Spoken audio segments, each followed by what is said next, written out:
আলহামদুলিল্লাহ, আজকে পবিত্র জুমার নামাজ। আর জুমার নামাজে যাওয়ার জন্য আমি সর্বপ্রথম আমার এই সাদা জামাটি চয়েস করলাম। আর সাদা জামাটা পরে আমি আমাদের গ্রামের বাড়ির যে মসজিদ আছে এই মসজিদে নামাজে যাব।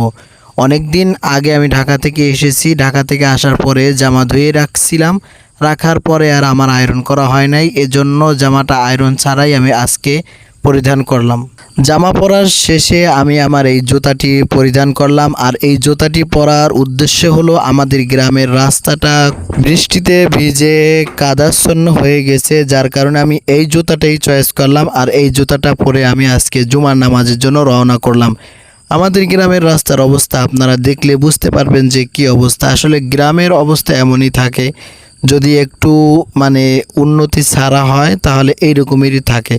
যাই হোক, আমাদের গ্রাম দেখে আপনারা কেউ হাসবেন না আশা করি। আসলে এভাবে অনেক অনেক গ্রামে আছে।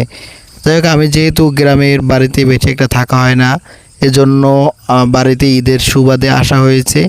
যাই হোক, যতটুকু হয় এটা আমার মেনে নিতে হবে।